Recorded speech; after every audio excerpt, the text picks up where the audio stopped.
ಕಟ್ಟಡ ಅಲ್ಲ ಮೇಡಮ್, ಕಟ್ಟಡ ಅಲ್ಲ, ಗೋಡೆ ಇಲ್ಲ, ಬಾಗಿಲಿಲ್ಲ, ಇಂಥ ಒಂದು ಮಾಡಿದ್ದಾರೆ. ಅದರಲ್ಲೂ ಏನಾದ್ರು ಒಳ್ಳೆಯ ವಿಚಾರ, ಮಹಿಳೆಯರೇನೋ ಒಂದು ಒಳ್ಳೆ ಮೀಟಿಂಗ್ ಎಲ್ಲ ಮಾಡಿ ಏನೋ ಒಂದು ಸ್ವಸಹಾಯ ಸಂಘದವ್ರು ಅವ್ರ ಅಭಿವೃದ್ಧಿಗೆ ನೋಡ್ತಾರೆ.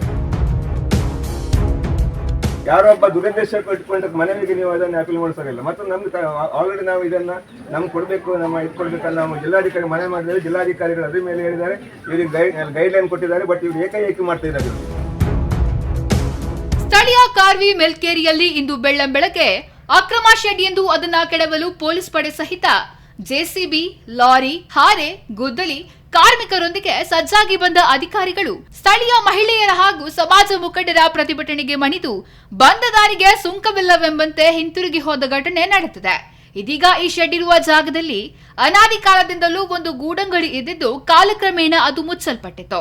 ಮುಂದೆ ಅದೇ ಜಾಗದಲ್ಲಿ ಯಾರಿಗೂ ತೊಂದರೆಯಾಗದೆ ಪರಿಸರದವರು ಸೇರಿ ಕಷ್ಟ ಸುಖ ವಿಚಾರಿಸಿಕೊಳ್ಳುವ ಸಣ್ಣ ಪಂಚಾಯಿತಿ ಕಟ್ಟೆಯಾಗಿ ಮಾರ್ಪಟ್ಟಿತ್ತು. ಹೆಚ್ಚಾಗಿ ಮಹಿಳಾ ಸಂಘಗಳ ಸದಸ್ಯರೇ ಇಲ್ಲಿ ಸೇರುತ್ತಿದ್ದರಿಂದ ಮಳೆ ಬಿಸಿಲಿನಿಂದ ಪಾರಾಗಲು ಬಾಗಿಲು ಕಿಟಕಿಗಳು ಇರುವ ಯಾವುದೇ ಕೋಣೆಯಾಗಲಿ, ಅಕ್ರಮ ವಿದ್ಯುತ್ ಸಂಪರ್ಕವಾಗಲಿ ಅಳವಡಿಸದೆ ನೆತ್ತಿಯ ಮೇಲೆ ಒಂದೆರಡು ತಗಡುಗಳನ್ನ ಹಾಸಿದ ಪುಟ್ಟ ಶೆಡ್ ಅನ್ನ ನಿರ್ಮಿಸಿಕೊಂಡಿದ್ದರು. ಸಾರ್ವಜನಿಕರ ಪಾಲಿಗೂ ಇದೊಂದು ತಾರದಂತಿದ್ದು ಯಾರಿಗಂತಿರಲಿಲ್ಲ.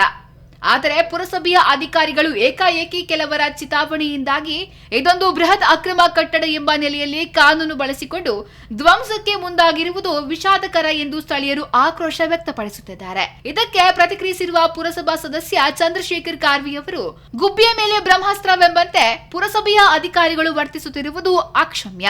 ಸಮಾಜದ ಮೇಲೆ ವೈರತ್ವ ಸಾಧಿಸುತ್ತಿರುವ ವ್ಯಕ್ತಿಯೋರ್ವನ ಚಿತಾವಣೆಗೆ ಒಳಗಾಗಿ ಕಾನೂನು ಗುಮ್ಮ ತೋರಿಸಿ ಅಕ್ರಮ ಬಹುಮಹಡಿ ಕಟ್ಟಡ ಧ್ವಂಸಕ್ಕೆ ಹೊರಟಂತೆ ಪೋಸ್ ನೀಡಿರುವುದು ಖಂಡನೀಯ. ಹಾಗೆ ಅಧಿಕಾರಿಗಳು ನಿಷ್ಠ, ದಕ್ಷ ಎಂದು ಹೊರಟರೆ ಇದೇ ಕುಂದಾಪುರದಲ್ಲಿ ಕಾನೂನು ಚೌಕಟ್ಟನ್ನ ಮೀರಿ ಎದ್ದು ನಿಂತ ಅದೆಷ್ಟೋ ಕಟ್ಟಡಗಳಿವೆ, ಅಕ್ರಮ ಕಾಮಗಾರಿಗಳಿವೆ. ಅವುಗಳ ಬಗ್ಗೆ ಚಕಾರ ಎತ್ತದ ಅಧಿಕಾರಿಗಳಿಗೆ ಸಾರ್ವಜನಿಕ ಉಪಯೋಗಿಯಾಗಿರುವ ಈ ಪುಟ್ಟ ಶೆಡ್ ಮಾತ್ರ ಅಕ್ರಮ ಗಗನಚುಂಬಿ ಕಟ್ಟಡದಂತೆ ಕಾಡುತ್ತಿರುವುದು ವಿಪರ್ಯಾಸ. ಈ ಬಗ್ಗೆ ಈಗಾಗಲೇ ಜಿಲ್ಲಾಧಿಕಾರಿಯವರಿಗೆ ಮನವಿ ಮಾಡಿಕೊಂಡಿದ್ದೇವೆ ಎಂದು ಹೇಳಿದ್ದಾರೆ. ಸರಿಯಾಗಿ ತೋರಿದಲ್ಲಿ ಮುಂದಿನ ದಿನಗಳಲ್ಲಿ ನಿಮ್ಮ ಕರ್ತವ್ಯಕ್ಕೆ ನಾವು ಅಡ್ಡಿಪಡುವಂಥ ಯಾವ ವ್ಯವಸ್ಥೆಗಳಿಲ್ಲ, ಯಾವ ಲೋಪಗಳನ್ನು ನಾವು ಮಾಡುವುದಿಲ್ಲ. ದಯವಿಟ್ಟು ಇದನ್ನು ಪರಿಶೀಲನೆ ಮಾಡಿ. ನೀವು ಒಂದು ವೇಳೆ ನೀವು ಕಾರ್ಯರೂಪಕ್ಕೆ ಏನಂತಂದರೆ ನಾವು ಮನವಿ ಮಾಡಿ, ಆಲ್ರೆಡಿ ಜಿಲ್ಲಾಧಿಕಾರಿಗಳಿಗೆ ಮನವಿ ಮಾಡಿದರೆ ನೀವು ನಮಗೆ ಇಂಬರ ಕೊಟ್ಟು ನಿಮ್ಮ ಕೆಲಸಗಳನ್ನು ಮಾಡೋಕ್ಕೆ ನಮ್ಮ ಅಡ್ಡಿ ಇಲ್ಲ. ಮತ್ತು ಈ ಜಾಗದಲ್ಲಿ ನಾನು ಚಿಕ್ಕಂದಿನ ನೋಡ್ತಾ ಇದ್ದೆ, ಇಲ್ಲೊಂದು ಬಾವಿ ಇತ್ತು. ಈ ಬಾವಿಗೆ ಸಂಬಂಧಪಟ್ಟ ಜಾಗ ಬಟ್ಟೆ ಒಗೆಯಲಿಕ್ಕೆ ಅಲ್ಲಿ ಬಟ್ಟೆ ಒಗೆದು ಮಳೆಗಾಲದಲ್ಲಿ ಎಲ್ಲರೂ ಯಾವಾಗ ಬಂದು ನೋಡಿದ್ರು ಆ ಕಾಲದಲ್ಲಿ ಮಳೆಗೆ ಏನು ತೊಂದರೆ ಇದ್ದರೂ ಕೂಡ ಸಮಯದ ಅಭಾವ ಇರೋದ್ರಿಂದ ಮಳೆಯಲ್ಲೇ ಬಟ್ಟೆ ಒಗೆದು ಕೆಲ್ಸಕ್ಕೆ ಹೋಗ್ತಾರೆ ಮಹಿಳೆಯರು. ಏನು ಇವರು ಅದೊಂದು ಗೂಡಂಗಡಿ ಇತ್ತು ಮೊದಲಿಂದ ನಾನು ನೋಡಿದ್ದೆ.